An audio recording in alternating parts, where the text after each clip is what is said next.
Western UP பாக்கி இருக்கின்ற ஹிந்தி ஹாட்லாண்ட் எல்லா இடத்துலையும் தேர்தல் நடக்கிறது. இந்த தேர்தலில் நிச்சயமாக அரவிந்த் கெஜ்ரிவால் ஒரு பொருட்டாக இருப்பார் என்றுதான் என்னுடைய வாதம். ஓகே திரு செல்வி, ரொம்ப முக்கியமான ஒரு தேர்தல் கலம், 4வது கட்ட தேர்தல். 3வது கட்ட தேர்தலையே ஒரு சின்ன பின்னடைவு இருக்கு பிஜேபிக்கு அப்படின்னு இந்தியா கூட்டணிலாம் சொல்ற நேரத்தில் முக்கியமான காலகட்டத்தில் அரவிந்த் கெஜ்ரிவால் வர்றது தேர்தல் களத்தில் ஒரு பெரிய சிக்கலாக இருக்கும் அப்படிங்கிறாரு. ராதாகிருஷ்ணனுக்கு என்ன அவ்வளோ சந்தோஷம் தெரியாது. அனில்குமார்ன்றது பிஜேபி கம்ப்ளைண்ட் கொடுக்கல.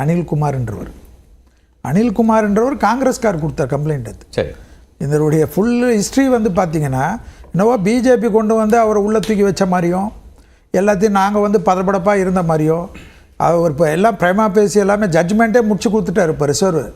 இப்போ மேட்ரு என்னன்னா ஜூன் 21 வரைக்கும் வழக்கு பதிவு பண்ண வழக்கு பதிவு வந்து யார் கொடுத்தது 2022 வழக்கு பதிவு பண்ணி தேர்தலுக்கு ஒரு மாசம் முன்னாடி கைது பண்ணி நீங்களே சொன்னீங்களே என்ன இன்டென்ஷன் நீங்களே சொன்னீங்களே 10 வாட்டி கொடுத்துருக்காங்க. 9 தடவை அவரை கூப்பிட்டுருக்காங்க.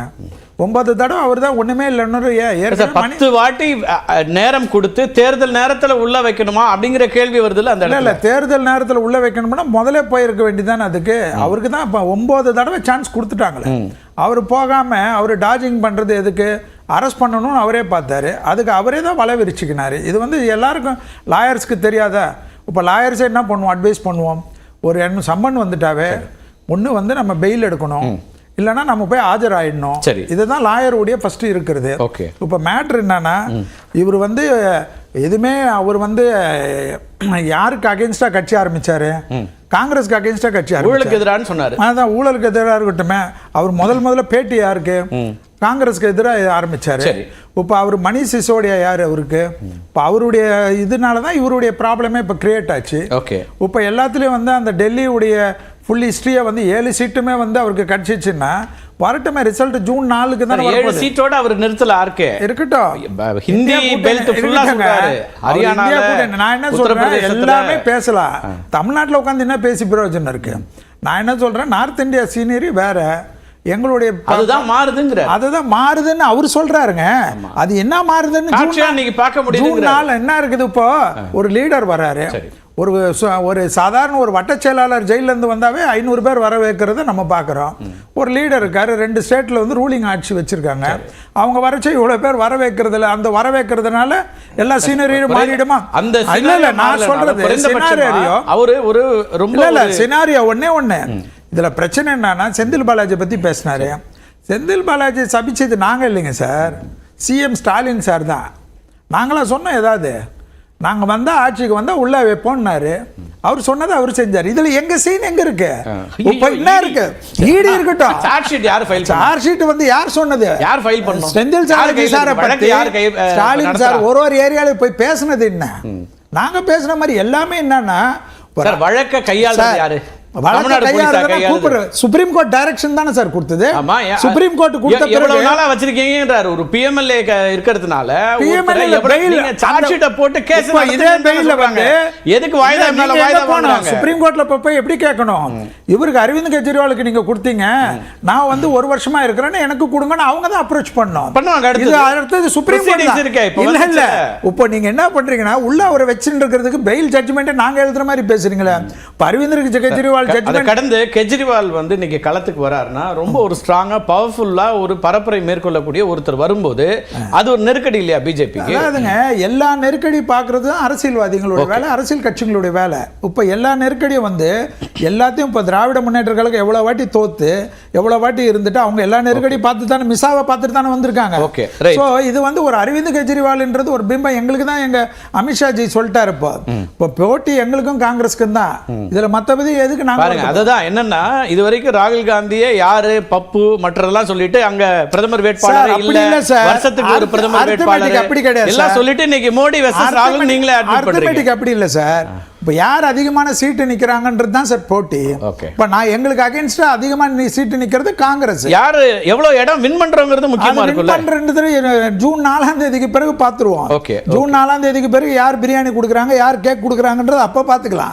இப்போ எதுக்கு பொட்டிக்குள்ள போறதுக்கு முன்னாடி எதுக்கு இவ்வளவு டென்ஷன்? முதல் கட்ட பார்வையை எடுத்துக்கிற புகாரி இது வழக்கு வந்து ஒரு ரொம்ப ரேரஸ்ட் கேராக ஒரு ஜட்ஜ்மெண்ட் அப்படின்னு தான் பார்க்க வேண்டியிருக்கு.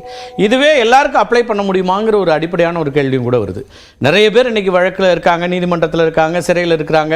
யார் வேணாலும் நான் வந்து இன்றைக்கி தேர்தலில் போட்டிடுறேன், ஒரு இண்டிபெண்டன்ட் கேண்டிடேட்டாக இருக்கேன், என்னை வெளியில் விடுங்க, நான் ஜாமீன் போகணும் அப்படின்னு கேட்கறதுக்கான ஒரு பண்டோரா பாக்ஸ் திறக்கிற மாதிரி ஆயிடுமா அப்படிங்கிற சில விஷயங்களும் முன்வைக்கிறாங்க. எப்படி பார்க்க வேண்டியிருக்குது?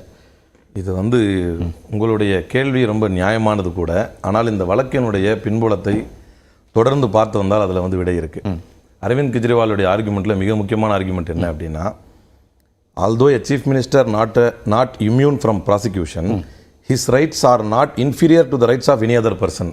இந்த வார்த்தையை அவர் சொல்வதற்கு காரணம் என்ன அப்படின்னா, ஒரு சாமானியனுக்கு கிடைக்கிறது இப்போ சீஃப் மினிஸ்டருக்கு கிடைக்கல, அதான் ப்ராப்ளம். ஏன்னா இதுக்கு முந்தைய ஹியரிங் இருக்குல்ல, அங்கே நீதிமன்றம் 5 கேள்விகளை ஈடிக்கு எதிராக வைத்தது. அந்த 5 கேள்விகளுக்கு பதிலை ஈடி தர முடியாத நிலையில் தான், ஏன்னா இப்படிதான் எல்லாரும் புரிஞ்சுக்கிறாங்க, தேர்தல் பிரச்சாரத்துக்கு போறதுக்காக கோர்ட் அவர் அனுமதிச்சிருச்சு. அது முற்றிலும் தவறானது. ஈடி தன்னுடைய ப்ராசிக்யூஷன் இப்போ நீங்க ஜூன் 1ஆம் தேதி வரைக்கும் சொல்றதே அந்த 21 நாள்ங்கிறது பரப்புரைக்கு தானே கொடுக்குறாங்க. அட்லீஸ்ட் அந்த ரிலீஃபாவது கொடுக்க வேண்டிய நிலைக்கு the court has been inclined. இப்போ நீங்கள் மற்ற வழக்கில் செந்தில் பாலாஜி வழக்கில் கிடைக்கல, அதெல்லாம் காரணம் இருக்குது. அவர் ஒரு அரசியல்வாதி தான், அவர் அதை சொல்லி கேட்கலாம். அவருக்கு கிடைக்காதது இவருக்கு கிடைக்கிறது என்று சொன்னால் அங்கே நடந்திருப்ப கவிதாவும் கேட்கலாமே, அதாவது கேட்கலாம். இவருக்கு இருக்கிற மெரிட்ஸ் வந்து அவங்களுக்கு இருக்கணும். அப்படி இருந்தால் அடுத்த கட்டம் அவங்களும் கேட்கலாம். இவருடைய மெரிட்ஸ் என்ன மெரிட்ஸ் அப்படிங்கிறீங்க? அப்படி என்ன அப்படின்னா, முதல்ல வந்து கோர்ட் வந்து ஃபர்ஸ்ட் கொஸ்டின் மொத்தம் 5 கேள்விகளை கடந்த ஹியரிங்கில் வந்து இடி தரப்புலேருந்து கேட்டது. அதற்கு இடி முறையான பதிலை தரவில்லை. முதல் கேள்வி என்ன கேட்டுச்சுன்னா, without there being adjudicatory proceeding, can you have criminal proceeding initiated in terms of what has been held? Pankaj Bansal கேஸை காட்டி adjudicatory proceeding இல்லாமையே criminal proceeding ஸ்டார்ட் பண்ணியிருக்கீங்க. அப்படி இருக்குது அப்படின்னு சொன்னா, and if there are, then show how the petitioner is involved. இதற்கு ஈடியிடம் பதில் இல்லை. சரி, ஏன்னா ஒரு வருடம் கழித்து அவருக்கு சம்மன் வந்து கிட்டத்தட்ட லாஸ்ட் அக்டோபரில் தர நேரத்தில் வரைக்கும் அவர் வழக்கில் சேர்க்கப்படவும் இல்லை, வழக்கில் அவர் பெயரும் இல்லை. இத்தனைக்கும் அவர் ஒரு சாதாரண நபர் இல்லை. அதனால தான் முதல்ல அங்கிருந்து ஆரம்பிச்சேன் நான். எங்கிருந்து, ஒரு சாமானியனை விட ஒரு சிஎம்க்கு இங்கே பிரச்சனையா இருக்குங்க. ஒரு சாமானியனை கூட இப்படி கைது பண்ண முடியாது, அப்படி ஒரு சிஎம் கைது பண்ணியிருக்கீங்க. ரெண்டாவது பாயிண்ட், மணிஷ் சிசோடியா கேஸ்ல நீதிமன்றமே கேட்கிறது. மணிஷ் சிசோடியா கேஸ்ல there are findings in favor and against of Manish Sisodia. ஏதோ ஃபைண்டிங்ஸ் இருக்குது, நீதிமன்றம் கேட்கிறது. tell us where does the Kejriwal case lie then? எங்க இருக்குது இதுல அப்படி நீதிமன்றம் கேட்டது. இதற்கும் தெளிவாக பதிய வைக்கிறேன், ஈடி பதில் தரவில்லை. மூன்றாவது, threshold 19 of PMLA ஆக்ட் ரொம்ப ஸ்ட்ரிஞ்சென்ட்டா இருக்குது. இப்படி இருக்கும்போது ஆல்ரெடி டஃபா இருக்கு. செக்ஷன் 45 வந்து அகைன் ரொம்ப டஃபா இருக்கு. இப்படி இருக்கும் பொழுது do we make the threshold much higher and ensure that standard is same to find the person who is guilty? நீங்க இன்னும் அந்த threshold அதிகமாக்கிட்டே போறீங்க, எப்படி நீங்க இவரை கைது பண்றீங்க? இந்த மூன்றாவது கேள்வி. நாலாவது கேள்வி, then the time gap between initiation of proceeding and then the action of arrest. Initiation of ப்ரொசீடிங்கும் ஆக்ஷன் ஆஃப் அரெஸ்ட்டுக்கும் உள்ள டைம் கேப். நாலாவது. ஐந்தாவது, timing of arrest which is just before the general election. இது வந்து லாஜிக்கான क्वेश्चन. அப்ப இவ்வளவு அவர் appear ஆகவே இல்ல. 10 சம்மன் கொடுக்குறாங்க சார், தொடர்ச்சியா சம்மன் கொடுக்குறாங்க. முக்கியமான பாயிண்ட், சுத்தமா எனக்கு சம்பந்தமே இல்ல, என்ன நீங்க ஹராஸ் பண்றீங்க, உங்களை பொதுமக்களுக்கு முன்னால் நான் அம்பலப்படுத்த வேண்டும் என்று அரவிந்த் கெஜ்ரிவால் நினைத்தார். இன்னைக்கு இது பேசு பொருள் ஆகுது இல்ல, இன்னைக்கு நீங்களும் பேசுறீங்கல்ல. 10 சம்மன்ல ஏன் ஒரு சிஎம்க்கு, அதுவும் ஊழலுக்கு எதிராக கட்சி ஆரம்பித்த அவருக்கு, இவ்வளவு விவரம் தெரிந்த அவருக்கு, நீங்க நீதிமன்றத்தினுடைய தீர்ப்பு அவருடைய ஊழலுக்கு எதிராக கட்சி ஆரம்பிச்சவர் தான். ஊழல் வழக்குல அவருடைய துணை முதலமைச்சர் சிறையில் இருக்கிறாரு. இதுவரைக்கும் நீதிமன்றம் அவருக்கு எந்த பிணையும் கொடுக்கல, எந்த ரிலீஃபும் கொடுக்கல. பிரைம் ஆஃபீஸ் இருக்குன்னு ஊழலுக்கு எதிராக கட்சி ஆரம்பிச்சாருங்கிறதால எந்த குற்றச்சாட்டுக்கும் நம்ம வந்து உள்ளாக்க முடியாதுங்க. அதனுடைய ப்ரொவிஷன் ஸ்ட்ரிஞ்சென்ட்டா இருக்குன்னு அந்த மூணாவது பாயிண்ட சொன்னேன் பாத்தீங்களா, அது ப்ரூவ் ஆவற வரைக்கும் வெயிட் பண்ணுவோம். அதோட ப்ரொவிஷன் ஸ்ட்ரிஞ்சென்ட்டா இருக்கு. பெயில் தரம் இப்போ என்ன தெரியுமா, ரிமாண்டுக்கு போறாங்கல சார். இந்த கேஸ்ல ஏற்கனவே ப்ரொவிஷன் ஸ்ட்ரிஞ்சென்ட்டா இருக்கு, நீதிமன்றமே ஒத்துக்குது. ப்ரொவிஷன் ஸ்ட்ரிஞ்சென்ட்டா இருக்கிற இடத்துலயே நீங்க இவ்வளவு ஸ்ட்ரிஞ்சென்ட்டா இருக்குது, அத நீங்க இன்னும் கூடுதலா ஃபேவர் எதிர்பார்க்கறீங்க கெஜ்ரிவால் கேஸ்ல. அதனால தான் நீதிமன்றம் நீங்க சொன்ன மாதிரி வார்த்தையை சொன்ன அதே நீதிமன்றம், the appellant Arvind Kejriwal is the chief minister of Delhi and the leader of one of the national